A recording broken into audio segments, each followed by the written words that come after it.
अस्सलामुअलैकुम। मुझे काटो नाग तीसरा हिस्सा। सिपा सालार के महल में आकर मारिया ने देखा कि जासूस पीटर शाम के लिए अपनी निगरानी में कमरों की सफाई करवा रहा है, मगर साफ लग रहा था कि वो बेचैन है और परेशान भी है। वो बार बार खिड़की में से बाहर देख लेता था। जब तख्त पर मसनद लगा दी गई तो पीटर ने कनी से कहा, मैं अपनी बहन से मिलने जा रहा हूँ, वो कुछ बीमार है, जल्दी वापिस आ जाऊंगा, तुम पीछे ख्याल रखना। और पीटर जासूस शाही महल से निकलकर घोड़े पर बैठा और काहिरा शहर की तरफ रवाना हो गया। महल से निकलते ही उसने घोड़े की रफ्तार तेज कर दी। मारिया उसके सर के ऊपर साथ साथ उड़ी जा रही थी। मारिया को अच्छी तरह मालूम था कि वो कहाँ जा रहा है। जासूस पीटर शहर के गुंजान बाजार में दाखिल हो गया। घोड़े को उसने एक जगह पहरेदार के हवाले किया और खुद लंबे लंबे कदम उठाता अपने साथी जासूस की दुकान में आ गया। डेविस उस वक्त गाहकों को कालीन दिखा रहा था। पीटर को देखकर उसने आंख से अंदर चलकर बैठने का इशारा किया। पीटर कोठरी में आकर गांव तकिया गोद में लेकर बैठ गया। वो डेविस से बात करने को बेचैन था। मारिया भी वहां आ गई थी। थोड़ी ही देर बाद डेविस अंदर आया। उसके चेहरे पर गहरी संजीदगी तारी थी। उसने दरवाजा बंद करते हुए पूछा, पीटर क्या बात है? मैं देख रहा हूं कि तुम परेशान हो। पीटर ने डेविस के चेहरे पर अपनी नजरें जमा दी और बोला, वो जिंदा है। कौन जिंदा है? डेविस ने पूछा। पीटर बोला, नाग जिंदा है, जिसको मैंने जहरीली सुई से हलाक किया था और जिसको हम दोनों ने खुद कब्र में उतारा था। डेविस के तो हाथों के तोते उड़ गए। हक्का बक्का होकर पीटर का मुंह तकने लगा। ये कैसे मुमकिन है पीटर? मुर्दा कैसे जिंदा हो सकता है? पीटर ने कहा, ऐसा हो गया है डेविस, मुर्दा जिंदा हो गया है और अभी थोड़ी देर पहले मैंने खुद उसे शाही मेहमान खाने में आते देखा है। वो अब भी शाही मेहमान खाने में ही है। डेविस हाथ मलते हुए बोला, ये तो बहुत बुरी बात हुई। जरूर उस आदमी के पास कोई जादू है जिसकी मदद से वो कब्र से जिंदा निकल आया है और उस पर जहर ने पूरा असर नहीं किया। पीटर ने कहा, अब क्या होगा? अब तो मेरी जिंदगी भी वहां खतरे में है, क्योंकि नाग ने देख लिया था कि मैं उसे पीछे से कोई सुई चुभो रहा हूँ। डेविस ने पूछा, क्या उसने तुमसे कोई बात की या उसने सिपा सालार से तुम्हारे बारे में कुछ कहा? पीटर ने कहा, अभी तक मालूम होता है उसने सिपा सालार से कोई बात नहीं की। मुझसे भी उसने कोई सवाल नहीं किया, मगर हो सकता है वो सिपा सालार को मेरे बारे में बता दे कि मैंने उसकी गर्दन में जहरीली सुई चुभोई थी। डेविस बोला, अगर नाग ने अभी तक सिपा सालार को कुछ नहीं बताया और तुमसे भी पूछगिछ नहीं की तो इसका मतलब है कि वो अभी इस राज को राजी रखना चाहता है। और फिर पीटर, ये भी तो हो सकता है कि जब तुमने उसे पीछे जाकर गर्दन में जहरीली सुई चुभोई थी तो उसने तुम्हें बिल्कुल ना देखा हो। पीटर कहने लगा, मगर उसने ऐन वक्त पर पलटकर मेरी तरफ देखा था डेविस। डेविस सर को एक तरफ झुकाते हुए बोला, मगर उस वक्त तुम जहरीली सुई नाग की गर्दन में चुभो चुके थे। बहुत मुमकिन है कि उस वक्त जहर के इब्तदाई असर से उसकी आंखों की बीनाई साकित हो गई हो और उसने तुम्हें ना देखा हो। पीटर ने सर खुजाते हुए कहा, ऐसा भी हो सकता है, नहीं भी हो सकता। डेविस ने पीटर के कंधे पर हाथ रखकर कहा, मेरे दोस्त बेफिक्र रहो, नाग ने तुम्हें बिल्कुल नहीं देखा। अगर उसने तुम्हें देखा होता तो यकीन करो कि वो आते ही सिपा सालार से कहकर तुम्हें फौरन गिरफ्तार करवा देता। लेकिन चूंकि ऐसा अभी तक नहीं हुआ, इससे यह साबित होता है कि नाग ने तुम्हें नहीं देखा।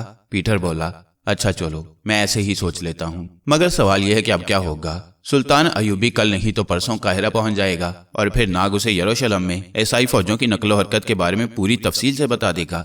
ये बात रिचर्ड की फौजों के लिए तबाही का बायस बन सकती है। डेविस ने कहा, तो फिर उसका एक ही इलाज है। डेविस अपनी जगह से उठा, अलमारी से खंजर निकालकर पीटर की तरफ बढ़ाया और बोला, और वो इलाज ये है कि आज रात ही मौका पाकर नाग को इस खंजर से हलाक कर दो। ना रहेगा बांस, ना बजेगी बांसुरी। पीटर ने खंजर लेकर अपनी कमीज के अंदर छुपा लिया और बोला, अच्छा अब मैं जाता हूँ। मैं आज रात जिस तरह भी हुआ नाग को कत्ल कर दूंगा। कल तुम ये खुशखबरी सुन लोगे कि हमारा दुश्मन नाग हमारे दरमियान नहीं रहा। शाबाश, मगर ये काम बड़ी होशियारी से करने वाला है। पीटर बोला, मैं पूरी तरह होशियार हूँ, तुम फिक्र न करो। मारिया उन दोनों के पास ही खड़ी थी। उसने सारी बातें सुन ली थी। पीटर कमीज के अंदर खंजर छुपाए घोड़े पर सवार होकर महल की तरफ रवाना हुआ तो मारिया ने भी उड़ान भरी और उससे पहले नाग के पास शाही मेहमान खाने पहुंच गई। नाग खिड़की के पास खड़ा बाहर शाम के वक्त महल के बाग में रोशन फानूस देख रहा था कि उसे मारिया की तेज खुशबू महसूस हुई। उसने पलटकर कहा, मारिया तुम हो क्या? हाँ, मारिया बोली, मैं आ गई हूँ। और फिर मारिया ने नाग को जासूस डेविस और पीटर की दूसरी हौलनाक साजिश की सारी तफसील बयान कर दी। नाग मुस्कुराया, ठीक है, मैं पीटर पर यही जाहिर करूंगा कि मैंने उसे बिल्कुल नहीं देखा। इस तरह से हमें उसकी नकलो हरकत खुलकर देखने का मौका मिल जाएगा। मारिया ने कहा, लेकिन वो कमबख्त खंजर लेकर आया है और आज रात तुम पर हमला करने वाला है। नाग ने हंसकर कहा, तो क्या तुम समझती हो कि वो अपने नापाक इरादे में कामयाब हो जाएगा? मारिया बोली, लेकिन मुझे तुम्हारी पूरी हिफाजत करनी होगी। नाग कुर्सी पर नीम दराज हो गया और कहने लगा, क्या ख्याल है पीटर को आज रात गायब ना कर दें? मारिया ने पूछा, गायब करने से क्या होगा? उसे खत्म कर देना चाहिए नाग, वो हमारा दुश्मन है, किसी भी वक्त तुम्हें छुपकर नुकसान पहुंचा सकता है। नाग ने कहा, उसे मारने से हमें कोई फायदा नहीं होगा मारिया, ख्वामखा किसी की जान लेने से क्या होगा? वो अपने मुल्क के लिए जासूसी कर रहा है और ये कोई जुर्म नहीं है, ये तो हर मुहिब्बे वतन का फर्ज है। मैं उसे बेहोश करके किसी खुफिया जगह डाल दूंगा, मैं उसके जिस्म में इतना जहर दाखिल कर दूंगा कि वो होश में भी नहीं आएगा और मरेगा भी नहीं। मेरा खास जहर उसके जिस्म को खुराक मुहैया करता रहेगा। मारिया बोली, जैसे तुम्हारी मर्जी, मगर दूसरे जासूस डेविस का क्या करोगे? पीटर की गुमशुदगी के बाद वो हरकत में आ जाएगा। नाग ने कहा, अगर ऐसी बात हुई तो फिर उसको भी इस तरह गायब कर देंगे, यहाँ तक कि सुल्तान की फौजें यरूशलेम पर हमला कर देंगी। नाग और मारिया में यही बात तय पा गई। अब वो रात का इंतजार करने लगे। नाग कुछ देर बाग में टहलता रहा। रात को पीटर नाग के लिए खाना लेकर आया। पीटर ये तसल्ली करना चाहता था कि क्या नाग ने जहरीली सुई चुभोते वक्त उसे देखा है या नहीं। उसके दिल में शक जरूर था। वो अंदर से डरते डरते नाग के कमरे में दाखिल हुआ। नाग ने उसकी तरफ देखकर मुस्कुराते हुए कहा, अब्दुल, तुम ठीक वक्त पर आए, मुझे बड़ी भूख लग रही थी। पीटर को यकीन हो गया कि नाग ने उसे जुर्म करते नहीं देखा। कहने लगा, हजूर, आप कहाँ चले गए थे? मैं तो बहुत ही परेशान था। सुना है कि आप सहरा में रास्ता भूल गए थे। नाग बोला, हाँ अब्दुल, मैं अजनबी हूं ना यहाँ। सहरा में सैर करते करते दूर निकल गया और फिर रास्ता भूल गया। फिक्र न करो, अब मैं कहीं नहीं जाऊंगा। पीटर ने नाग के सामने खाना लगा दिया और चांदी के गिलास में फलों का रस डालने लगा, मगर वो दिल में ये सोचकर हैरान हो रहा था कि ये शख्स बंद कब्र में से कैसे निकल आया। दूसरी तरफ डेविस पीटर के जाने के बाद सीधा पुराने कब्रिस्तान में पहुंचा। वहां जाकर नाग की कब्र देखी तो वो बिल्कुल वैसी की वैसी ही थी। डेविस और ज्यादा परेशान हो गया। उसे पक्का यकीन हो गया कि नाग के पास जरूर कोई जादू है जिसकी मदद से वो जिंदा कब्र से बाहर आ गया है। डेविस ने मोहतात रहने का फैसला कर लिया, मगर उसे इत्मीनान था कि नाग के पास चाहे जादू हो, मगर पीटर उसे आज रात जरूर कत्ल कर देगा। पीटर उर्फ अब्दुल खाना लगाकर सलाम करके चला गया। नाग उसे जाते देखता रहा। मारिया वहां मौजूद थी। कहने लगी, पीटर को यकीन हो गया है कि तुम्हें उस पर किसी किस्म का शक नहीं है। नाग ने मुस्कुरा कर कहा, मैं भी यही चाहता हूँ। फिर वो दोनों अंबर, केटी और थ्यूसोंग की बातें करने लगे। नाग ने कहा, मारिया, मैं चाहता हूँ कि जैसे भी हो हम किसी तरह वापस केटी, अंबर और थ्यूसोंग के पास पहुंच जाएं। मारिया कहने लगी, अब तो कोई हादसा ही हमें वापस पुराने जमाने में ले जा सकता है। मेरा दिल कहता है कि हम बहुत जल्द अपने दोस्तों के पास पहुंच जाएंगे। नाग महज दिखावे के लिए खाना खा रहा था। थोड़ी देर बाद पीटर 2 मुलाजमों के साथ बर्तन उठवाने आ गया। वो हंस हंस कर नाग से बातें करने लगा, फिर दूसरे रोज आने का कहकर चला गया। मारिया कहने लगी, ये बदबख्त आज रात तुझे कत्ल करने आएगा। इसे कुछ मालूम नहीं कि कुदरत ने इसकी किस्मत में क्या लिखा है। नाग ने कहा, दूसरों के लिए गड्ढा खोदने वाले खुद भी जरूर कुएं में गिरते हैं। अब तुम भी इसी कमरे में रहना। मेरा ख्याल है कि जासूस पीटर आधी रात गुजरने के बाद आएगा और वो खुफिया सुरंग वाले दरवाजे में से ही आएगा। नाग और मारिया ने पलंग के पीछे पर्दे को उठाकर खुफिया दरवाजे को देखा। दरवाजा खुला था। पीटर उसकी कुंडी किसी वक्त खोल गया था। नाग बोला, वो इसी रास्ते से आएगा और मैं इसी जगह अपने कातिल का इस्तकबाल करूंगा। नाग और मारिया खिड़की के पास बैठे अंबर, केटी और थ्यूसोंग के बारे में गुफ्तगू करते रहे। उन्हें हजरत दानियाल की भी बहुत याद आई। मारिया कहने लगी, मुझे अफसोस है कि मैं खुदा के बरगजीदा पैगंबर के जमाने से निकलकर इस जमाने में आ गई हूँ। वह जमाना कितना खूबसूरत था। मारिया ने कहा, हमसे ज्यादा कौन इस हकीकत से बाखबर होगा कि कोई भी जमाना मजमूई तौर पर बुरा नहीं होता। हर जमाने में अच्छी बातें भी होती हैं। अब इस जमाने में भी सुल्तान सलाहुद्दीन अयूबी जैसे बहादुर और इंसाफ पसंद मुसलमान जर्नैल मौजूद हैं। दूसरी तरफ रिचर्ड जैसा बहादुर जर्नैल भी इसी जमाने में है। मारिया ने कहा, हाँ, ये तो तुम ठीक कहते हो नाग। यूं ही बातें करते करते रात गहरी हो गई। मारिया ने कहा, मेरा ख्याल है कि तुम्हें शमा बुझा देनी चाहिए। नाग ने शमा गुल कर दी। कमरे में अंधेरा छा गया। बाग में जो फानूस रोशन थे उनकी हल्की हल्की रोशनी कमरे में आ रही थी। नाग ने खिड़की का पर्दा आगे कर दिया। रोशनी कम हो गई। नाग ने कहा, अब मेरे बिस्तर पर सरहाने और तकिए जोड़कर उन पर चादर इस तरह डाल दो कि ऐसा लगे जैसे अंदर कोई सो रहा है। मारिया ने फौरन ऐसा ही कर दिया। अब पलंग को देखने से यूं लगता था जैसे पलंग पर कोई चादर ओढ़े सो रहा है। नाग ने कहा, अब मैं सामने वाले कोने में अपने कातिल का इंतजार करूंगा, मगर अभी जासूस पीटर सुरंग में दाखिल नहीं हुआ होगा। मारिया ने कहा, मैं अभी सुरंग में जाकर मालूम करती। और मारिया तेजी से खुफिया दरवाजे से निकलकर सुरंग में आ गई। वो तेज रफ्तारी से सुरंग के दूसरे दरवाजे में से बाहर खुले मैदान में निकल आई। आसमान पर तारे निकले हुए थे। रात तारीक थी। किले और शाही महल की फसील और बुर्जों में फानूस रोशन थे।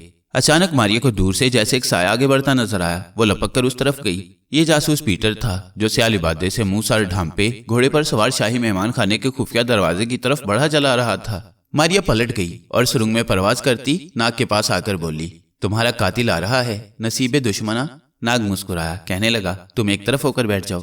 इसके साथ ही नाग ने सांस अंदर को खींचकर छोड़ा तो वो एक छोटा सा सांप की शक्ल इख्तियार कर गया। ये सांप कालीन के फर्श पर ईंगता हुआ पलंग की पांति की तरफ नीचे झुक गया। थोड़ी देर गुजरी होगी कि खुफिया दरवाजे का पट बहुत ही आहिस्ता से खुला। नाग और मारिया की नजरें अंधेरे में गौर से देखने लगी। फिर पर्दा हटाकर और उसके पीछे से स्याले बादे में छुपा हुआ एक आदमी आहिस्ता से निकलकर फूंक फूंक कर कदम रखता पलंग के दरमियान में आ गया। इसके साथ ही उसके हाथ में खंजर चमका, बाजू बुलंद हुआ और उसने पूरी ताकत से खंजर चादर के नीचे उभरे हुए सरहानों में झोंक दिया। उसका ख्याल था कि अंदर नाग सोया हुआ होगा, मगर जब देखा वहां सरहाने रखे हुए थे तो पीटर घबराकर पीछे हटा। इतनी देर में नाग ने उसके टखने पर डस दिया था। नाग का जहर कई किस्म के असरात रखता था। ये जहर ऐसा था कि इसके असर से पीटर का जिस्म सुन्न हो गया, आंखें बंद हो गई, हिलने जुलने देखने सुनने की सलाहियत खत्म हो गई, मगर जिस्म जिंदा रहा और उसी जहर से खुराक हासिल करने लगा जिसको नाग ने सांप की शक्ल में पीटर के जिस्म में दाखिल किया था। वह धड़ाम से कालीन पर जा गिरा। खंजर उसके हाथ से छूटकर परे जा पड़ा। नाग फौरन इंसानी शक्ल में आया और बोला, मारिया, अब इसे उठाकर उसी कब्र में ले चलो जहां इसने डेविस के साथ मुझे दफन किया था। मारिया ने बेहोश पीटर को उठाकर कांधे पर डाला तो वो गायब हो गया। मारिया ने कहा, मैं सुरंग में से गुजरने लगी हूँ। नाग बोला, मैं तुम्हारे साथ हूँ। दोनों सुरंग से बाहर आ गए। वहां एक तरफ जासूस पीटर का घोड़ा बंधा हुआ था। नाग और मारिया को घोड़े की जरूरत नहीं थी। नाग ने उकाब की शक्ल इख्तियार की और मारिया के साथ फिजा में परवाज करने लगा। उनका रुख सहराए मिस्र में अब्वल हॉल के अकबी पुराने कब्रिस्तान की तरफ था। वहां कब्रिस्तान अंधेरे में डूबा हुआ था, मगर नाग ने अपनी कब्र को पहचान लिया। फिर उसने कब्र के सरहाने पहुंचकर मारिया से कहा, इस आदमी को कब्र के अंदर लिटा दो। मारिया के लिए ये काम कुछ मुश्किल नहीं था। उसने जासूस पीटर को दोनों हाथों पर उठाया और एक गोता लगाकर इस तरह कब्र में दाखिल हो गई जिस तरह आवाज की लहरें दीवार के अंदर से गुजर जाती हैं। मारिया ने कब्र में जासूस पीटर के जिस्म को लिटा दिया और कब्र से बाहर आ गई। उसने पूछा, क्या ये कब्र में जिंदा रहेगा नाग? नाग ने कहा, क्यों नहीं, मेरे जहर में हवा भी है और वह तमाम कीमियावी अज्जा हैं जो एक आदमी को कम से कम 5 साल तक जिंदा रखने के लिए काफी हैं। यही वो जहर होता है जिसकी मदद से सांप अपने बिल में घुसकर सारी सर्दियां गुजार देता है। आओ अब वापस चलते हैं। शाही मेहमान खाने में आकर नाग ने बिस्तर को दुरुस्त किया। जासूस पीटर का खंजर उठाया और बोला, मेरा ख्याल है कि ये खंजर हमें जासूस पीटर की कब्र के ऊपर गाड़ आना चाहिए, ताकि अगर दूसरे जासूस डेविस का इधर से गुजर हो तो ये खंजर उसे हैरत में गुम कर दे। मारिया कहने लगी, हो सकता है कि वो कब्र खोद डाले। नाग ने कहा, तो फिर क्या हुआ? इससे तो मामला और ज्यादा पुरस्कार हो जाएगा और हम यही चाहते हैं कि डेविस चक्कर और भूल भुलैयों में उलझ जाए। वो पहले ही मेरे कब्र से जिंदा निकल आने पर हैरान है। मारिया हंसकर बोली, अच्छा तुम यहीं ठहरो, मैं ये खंजर पीटर जासूस की कब्र पर गाड़ आती हूँ। मारिया बर्क रफ्तारी से खंजर लेकर सुरंग में से होती हुई अबुल हॉल के कब्रिस्तान पहुंच गई। वहां खंजर को उसने जासूस पीटर की कब्र के ऊपर आधे से ज्यादा गाड़ दिया और वापिस आ गई। नाग जाग रहा था। दोनों खिड़की के पास बैठकर गुफ्तगू करने लगे। वो सुबह होने का इंतजार कर रहे थे ताकि ये मालूम किया जाए कि दूसरे जासूस डेविस पर इसका रद्द-ए-अमल क्या होगा, क्योंकि दूसरे दिन नाग इंसानी हालत में डेविस के सामने जाने का इरादा रखता था। दूसरे दिन अब्दुल यानी जासूस पीटर की गुमशुदगी की खबर महल में सबको हो गई। वो सिपा सालार का खास मुलाजिम था और सुबह को वही अपनी निगरानी में नाश्ता वगैरह देता था। जब वक्त पर वो ना आया तो सिपा सालार ने दरियाफ्त किया कि अब्दुल कहाँ है। नौकरों और कनीजों ने बताया कि उसका कमरा खाली है और वो महल में कहीं भी नहीं है। उसी वक्त अब्दुल यानी जासूस पीटर की तलाश शुरू हो गई। दूसरा जासूस डेविस इस इंतजार में था कि अभी शाही मेहमान खाने से नाग के कत्ल की खबर आएगी, मगर बहुत जल्द उसे भी मालूम हो गया कि सिपा सालार का मुलाजिम खास अब्दुल गायब है। वो परेशान हो गया, मगर वो इस ख्याल से शाही महल की तरफ रुजू नहीं करना चाहता था कि किसी को खामख्वाह उस पर शक न पड़ जाए। वो बाजार वाली अपनी दुकान पर ही रहा, मगर उसकी बेचैनी में इजाफा होता जा रहा था। इतने में मारिया भी वहां पहुंच गई। नाग शाही मेहमान खाने में ही था। मारिया ने जासूस डेविस को परेशानी के आलम में इधर उधर टहलते देखा तो समझ गई कि वो क्यों परेशान है। मारिया ये मालूम करना चाहती थी कि इन लोगों का कोई तीसरा जासूस साथी भी है कि नहीं। मारिया का ये शुबा सही निकला। कुछ देर इधर उधर टहलने के बाद जासूस डेविस ने दुकान को ताला लगाया और गलियों में से होता एक पुराने मकान पर पहुंचा और दरवाजे पर 3 बार अजीब अंदाज में दस्तक दी। अंदर से एक स्याह लिबास वाली औरत ने दरवाजा खोलकर पुरस्कार अंदाज में गली में दाएं बाएं देखा और कहा, अंदर आ जाओ। जासूस डेविस के साथ मारिया भी मकान में दाखिल हो गई। काहिरा के पुराने मकानों की तरह अंदर एक ड्योढ़ी आई, फिर एक छोटा सा सहन आया, आगे बरामदा और उसके अंदर 2 कमरे थे। स्याह लिबास वाली औरत डेविस को एक कमरे में ले गई और उसकी तरफ गौर से देखते हुए बोली, क्या बात है डेविस, तुम अपने मंसूबे में कामयाब हुए कि नहीं? डेविस मुंडे पर बैठ गया और बोला, नादिया, मामला उलट गया है। पीटर गायब है। वो नाग को कत्ल करने गया था, मगर खुद उसका पता नहीं चल रहा। और नाग जिंदा है क्या? स्यापोश औरत ने पूछा। हाँ, डेविस बोला, मैंने पता करा लिया था। नाग शाही मेहमान खाने में जिंदा सलामत मौजूद है, मगर पीटर का कुछ पता नहीं चल रहा। स्यापोश नादिया दूसरे मुंडे पर बैठ गई। इस औरत की उम्र 40 के करीब थी और आंखें बेहद तेज और अय्यार थीं। कहने लगी, नाग के पास जरूर कोई तिलिस्म है। उस तिलिस्म की मदद से वो पहले कब्र से जिंदा निकल आया, उस पर हमारे जहर ने असर नहीं किया और अब उसने उसी तिलिस्म की मदद से पीटर को गायब कर दिया है। फिर डेविस की तरफ पलट कर बोली, तुम कब्रिस्तान में जाकर देखो, वहां कहीं नाग ने उसकी लाश न फेंक दी हो। वापस आकर मुझे फौरन खबर करो। वो उठकर हाथ मलने लगी। हमने सुल्तान सलाहुद्दीन के कत्ल का मंसूबा तैयार कर रखा था और ये नाग ना जाने कहां से आ गया है। हमें खतरा है कि हम सुल्तान के आने पर अपने मंसूबे में कामयाब ना हो सकेंगे, क्योंकि नाग जरूर अपने तिलिस्म से सुल्तान की हिफाजत करेगा। डेविस जासूस ने सांस भरा और बोला, नादिया, हम अपने मंसूबे में जरूर कामयाब होंगे, तुम फिक्र न करो। अगर पीटर कत्ल कर दिया गया है तो कोई बात नहीं, अब मैं खुद मैदान में आऊंगा। स्याहपोश नादिया बोली, पहले तुम पीटर की लाश तलाश करो, हो सकता है नाग ने उसे हलाक कर दिया हो। लाश तुम्हें एहराम मिस्र के आसपास ही किसी जगह मिल सकती है। बहरहाल कब्रिस्तान से भी होते जाना। डेविस जासूस नादिया के मकान से निकलकर सीधा अबुल हॉल वाले कब्रिस्तान की तरफ रवाना हुआ। वो सबसे पहले कब्रिस्तान में देखना चाहता था कि कहीं पीटर को कत्ल करके लाश किसी गड्ढे में तो नहीं फेंक दी गई। दिन की रोशनी चारों तरफ फैली हुई थी। मारियो उसके साथ साथ थी। मारियो को इस बात पर हैरत और खुशी भी हुई कि पीटर और डेविस के एक साथी जासूसा नादिया भी काहिरा में मौजूद है, जो सुल्तान सलाहुद्दीन अयूबी को कत्ल करने की साजिश तैयार कर चुकी है। मारिया हवा में जासूस डेविस के घोड़े के साथ साथ परवाज कर रही थी। डेविस कब्रिस्तान में आकर घोड़े से उतर गया। वो सीधा उस कब्र पर पहुंचा जिसमें उन्होंने नाग की लाश दफन की थी। जो ही उसकी निगाह उस खंजर पर पड़ी जो कब्र में खुबा हुआ था, तो उसके पांव तले से जमीन निकल गई, क्योंकि ये वही खंजर था जो जासूस डेविस ने पीटर को दिया था कि नाग को हलाक कर डाले। उसने झुककर खंजर को गौर से देखा। हाँ, ये तो वही खंजर है। ये क्या माजरा है, डेविस ने दिल में कहा। वो खंजर को हाथ लगाते डर रहा था कि इस पर कोई जादू न फूंका गया हो। वो जल्दी से घोड़े पर सवार हुआ और उसे दौड़ाता वापस शहर में दाखिल हो गया। मारिया भी उसके साथ साथ थी। डेविस सीधा स्याहपोश नादिया के पास आ गया और उसे सारी बात सुना दी। स्याहपोश नादिया ने उसे डांटते हुए कहा, तुमने खंजर क्यों नहीं निकाला, वहां क्यों छोड़ाई? वो खंजर तुम्हें गिरफ्तार करवा सकता है। डेविस जाने लगा तो स्याहपोश नादिया कुछ सोचकर बोली, उस कब्र को खोद दो, मुमकिन है उसमें पीटर की लाश दफन हो। डेविस वापस कब्र पर आ गया। उसने कब्र में खुबा हुआ खंजर खींचकर निकाल लिया, फिर कब्र खोदनी शुरू कर दी। मारिया उसके करीब ही खड़ी ये सब कुछ देख रही थी। कब्र खुल गई। उसके अंदर अपने साथी पीटर की लाश देखकर डेविस सख्ते में आ गया। जल्दी से उसे बाहर निकाला और उसकी नब्ज देखी। नब्ज चल रही थी। डेविस ने जल्दी से पीटर को घोड़े पर डाला और उसे लेकर वापस नादिया के घर की तरफ रवाना हो गया। मारिया अब भी उसके साथ साथ थी। पीटर को स्याहपोश नादिया के पिछले कमरे में डाल दिया गया। नादिया ने जब देखा कि पीटर मरा नहीं है बल्कि उसका दिल धड़क रहा है तो हैरानी से बोली, यह जरूर किसी तिलिस्म का असर है। अगर तिलिस्म ना होता तो ये शख्स बेहोश होने के बावजूद कब्र में इतनी देर तक जिंदा न रह सकता। मगर इसे बंद कब्र में भी कुछ ना हुआ, ना ये मरा ना इसका जिस्म खराब हुआ। स्याहपोश नादिया ने डेविस से कहा कि फौरन मोहल्ले के हकीम को जाकर बुलाए। मारिया वहीं रही ये देखने के लिए कि हकीम आकर क्या कहता है। थोड़ी देर बाद डेविस जासूस एक बूढ़े हकीम को ले आया। स्याहपोश नादिया ने उसे कहा, हकीम साहब ये हमारा एक रिश्तेदार है, सुबह अचानक बेहोश हो गया, अभी तक होश में नहीं आया। हकीम ने जासूस पीटर की नब्ज देखी, फिर उसकी आंखों के पपोटों को खोलकर गौर से देखा, फिर उसकी गर्दन की खाल को गौर से देखा और बोला, बीबी, इस आपके रिश्तेदार को किसी सांप ने डस लिया है। इसके जिस्म पर शदीद जहर का असर है। स्याहपोश नादिया और जासूस डेविस एक दूसरे का मुंह तकने लगे। डेविस ने पूछा, मगर हकीम साहब यहाँ तो कोई सांप नहीं है। बूढ़े हकीम ने कहा, सांप आपसे इजाजत लेकर यहाँ नहीं आएगा। मेरी तशखीस यही कहती है कि इस शख्स के खून में सांप का जहर शामिल हो गया है। स्याहपोश नादिया ने कहा, हकीम साहब अगर इसे सांप ने डसा है तो फिर ये मरा क्यों नहीं? हकीम साहब ने जासूस पीटर की आंखें खोलकर देखी और कहा, यही तो मैं भी हैरान हूँ। मेरे इल्म के मुताबिक इस शख्स को किसी ऐसे सांप ने डसा है जो तमाम सांपों का बादशाह है। ये बहुत ही मोहलिक जहर के असरात हैं। मगर हैरानी की बात है कि ये शख्स मरा नहीं बल्कि बेहोश है और बेहिस्सो हरकत है। स्याहपोश नादिया कहने लगी, हकीम साहब इसे किसी तरह होश में लाइए, कोई ऐसी दवा दीजिए कि ये फिर से उठकर बैठ जाए। मैं आपको मुंह मांगा इनाम दूंगी। हकीम साहब ने स्याहपोश नादिया की तरफ देखकर झुंझलाई हुई आवाज में कहा, बीबी तुम मुझे मुंह मांगा इनाम क्या दोगी?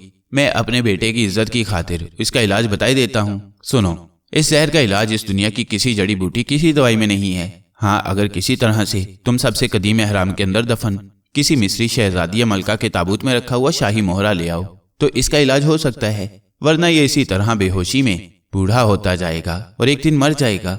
जासूस डेविस ने घबरा कर कहा, लेकिन हकीम साहब एहराम के अंदर तो हवा का झोंका भी दाखिल नहीं हो सकता, वो तो फौलादी पत्थरों से बंद है, हम अंदर कैसे जाएंगे? हकीम साहब बोले, तो फिर इस अपने साथी की जिंदगी से हाथ धो बैठो, इसका कुछ नहीं हो सकता। इसके अंदर ऐसा जहर दाखिल कर दिया गया है जो इसके जिस्म की नशोनुमा भी करता रहेगा और इसे होश में भी नहीं आने देगा। यूं ये बेहोशी के आलम में वक्त के साथ साथ बूढ़ा होता जाएगा और फिर मर जाएगा। स्यापोश नादिया ने कहा, लेकिन हकीम साहब इसका क्या यकीन है कि शाही मोहरा पुराने अहराम के अंदर दफन शुदा शहजादी के ताबूत में ही होगा। हकीम साहब कहने लगे, पुराने जमाने में जब फिरौन या उसकी मलका या शाही शहजादी मर जाती थी तो दूसरी चीजों के साथ एक मोहरा भी उसके साथ ताबूत में रख दिया जाता था। उस मोहरे की ये खासियत होती थी कि मरते हुए आदमी को सूंघा दिया जाए तो वो एक बार आंखें खोल दे। ये शाही मोहरा सेहत और लंबी उम्र की जमानत समझा जाता था। इसलिए तुम किसी तरह अहराम के अंदर जाने की तरकीब सोचो। शाही मोहरा तुम्हें मलका या शहजादी के ताबूत में जरूर मिल जाएगा। हकीम साहब ये इलाज बताकर चले गए। स्यापोश नादिया और जासूस सर जोड़कर बैठ गए कि क्या करें। अहराम के अंदर कौन दाखिल हो सकता था? अभी तक सारे अहराम बंद थे और कोई एक पत्थर भी अपनी जगह से नहीं हिलाया गया था। मारिया ने हकीम का इलाज सुना तो वापस नाग के पास आ गई। उसे सारी दास्तान सुनाई। नाग बोला, हैरानी की बात है, ये हकीम कोई बहुत भेदी आदमी लगता है। इसने पीटर को होश में लाने की दवा बिल्कुल ठीक तजवीज की है। उसे या तो मैं होश में ला सकता हूँ और या फिर शाही मोहरा ही उसे ठीक कर सकता है। मारिया ने कहा, मेरा ख्याल है अब हमें डेविस और पीटर और स्यापोश नादिया को भूलकर दूसरी तरफ तवज्जो देनी चाहिए, क्योंकि मैंने सुना है कि सुल्तान सलाहुद्दीन अय्यूबी कल शहर में दाखिल होने वाले हैं। हमें उनसे मिलकर यरूशलेम की फौजी सूरत हाल से आगाह कर देना होगा। नाग बोला, लेकिन हम जासूस डेविस और स्यापोश नादिया से भी गाफिल नहीं हो सकते, और अब तो स्यापोश नादिया की सुल्तान को हलाक करने की साजिश का भी पता चल गया है। हमें उनकी तरफ से भी ज्यादा खबरदार रहने की जरूरत है, और मैं चाहता हूँ कि तुम उनकी निगरानी करती रहो, क्योंकि सुल्तान की जिंदगी इस वक्त मुजाहिदीन इस्लाम के लिए बहुत कीमती है। अर्ज़े फ़लस्तीन के लाखों इंसान कैदोबंद में पड़े उसका इंतजार कर रहे हैं कि वो कब वहां पहुंचकर उन्हें गुलामी की जिल्लत से निजात दिलाता है। मारिया ने कहा, ठीक है, मैं ऐसा ही करूंगी। नाग बोला, तुम वापिस स्यापोश नादिया के घर जाओ और देखो कि वो किस साजिश में मसरूफ है। अगर पीटर को किसी तरह होश आ भी जाए तो कोई फर्क नहीं पड़ता। तुम उनकी सरगर्मियों पर कड़ी नजर रखना। हम उनके हर हमले को, हर साजिश को नाकाम बना देंगे। मारिया नाग के कमरे से निकलकर सीधी स्यापोश नादिया के मकान की तरफ चल पड़ी। वहां जाकर क्या देखती है कि मकान पर ताला पड़ा हुआ है। मारिया तेजी से मकान के अंदर चली गई। मकान खाली था, उसमें बेहोश पीटर भी नहीं था। स्यापोश नादिया के मकान का सामान वैसे ही लगा हुआ था, मगर वो खुद डेविस और पीटर गायब थे। मारिया ने मकान से बाहर निकलकर सोचा कि वो कहाँ गए होंगे। जाहिर है वो अहराम मिस्र की तरफ ही गए होंगे, क्योंकि उन्हें मलका के ताबूत का मोहरा दरकार था। मारिया शहर से बुलंद होकर उड़ती हुई अहराम मिस्र के पास आ गई। उसने तीनों अहराम अंदर जाकर देखे। स्यापोश नादिया और जासूस डेविस वहां नहीं थे। अब तो मारिया परेशान हो गई। ये लोग कहाँ गायब हो गए हैं? जरूर किसी ऐसी जगह चले गए हैं जहां वो सुल्तान के खिलाफ साजिश में मसरूफ होंगे। इसका मतलब ये था कि शहर में उनके दूसरे साथी भी थे। मारिया ने उड़ान भरकर अबुल हॉल का पुराना कब्रिस्तान भी देख डाला। वहां भी ये लोग नहीं थे। नाग की तरफ जाना बेकार था। मारिया वापस शहर में आ गई। एक बार फिर उसने स्यापोश नादिया का मकान देखा। मकान पर अभी तक ताला लगा हुआ था। मारिया ने शहर में उनकी तलाश शुरू कर दी, मगर स्यापोश नादिया शहर में नहीं थी। जब मारिया उसके मकान से निकलकर नाग को खबर करने गई तो स्यापोश नादिया ने डेविस से कहा, शाही मोहरा अहराम से निकालना हमारे बस का रोग नहीं है।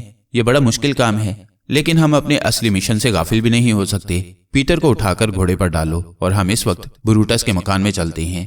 वहां हमारा लीडर है और उसी से मशवरा करते हैं। चलो, हम वक्त जाया नहीं कर सकते। सुल्तान कल तक काहिरा आ जाएगा। पीटर को चादर में लपेटकर उन्होंने घोड़े पर डाला। स्यापोश नादिया और डेविस दूसरे घोड़े पर बैठे और शहर से निकलकर ब्रूटस के बाग की तरफ घोड़े डाल दिए। ब्रूटस उन लोगों का लीडर और सबसे बड़ा ईसाई जासूस था, जो काहिरा में एक बाग का मालिक था और इसी बाग में रहता था। वो बड़ा नेक दिल, खैरात करने वाला और गरीबों की मदद करने वाला मशहूर था। ये हकीकत सिवाय पीटर, डेविस और स्यापोश नादिया के और किसी को मालूम नहीं थी कि ब्रूटस असल में रिचर्ड का खास जासूस है, जो काहिरा में बैठकर सुल्तान सलाहुद्दीन अय्यूबी के कत्ल की साजिश तैयार कर रहा था। ब्रूटस का बाग शहर काहिरा के शुमाल की जानिब वेरान ब्याबान सहरा के टीलों के पीछे एक चश्मे के किनारे पर था। कच्ची चार दीवारी के अंदर अंगूर, अंजीर और अनार के बेशुमार दरख्त लगे थे।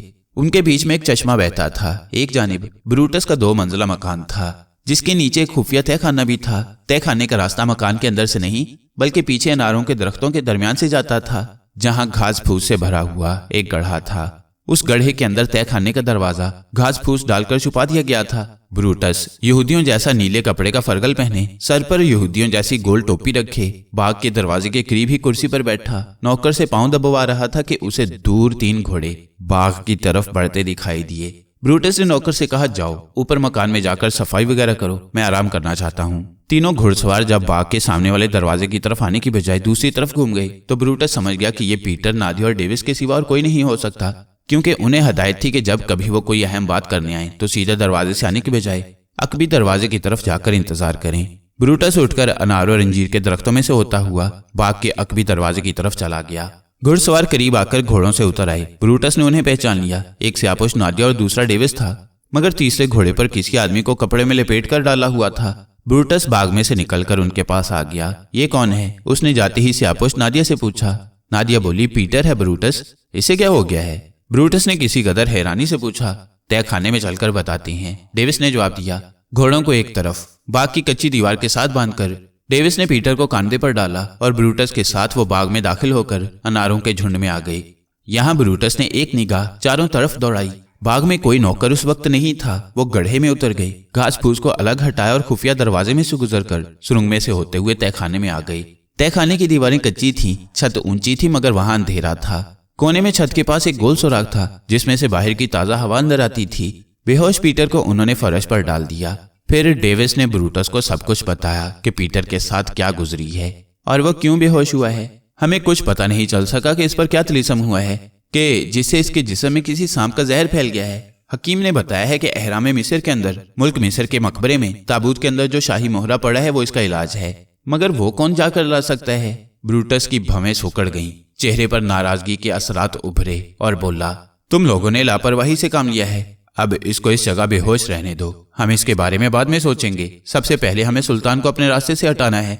मुझे ये बताओ कि क्या पीटर बेहोशी में ही मर तो नहीं जाएगा? इस पर सियापोश नादिया ने उसे बताया कि हकीम ने कहा है कि इसके जिस्म में किसी ऐसे सांप का जहर चला गया है जो इसे मरने नहीं देगा और इसे होश में भी नहीं आने देगा। ब्रूटस ने गर्दन उठाई और बोला, ठीक है, इसको इसी तहखाने में पड़ा रहने दो और तुम लोग मेरी बात गौर से सुनो।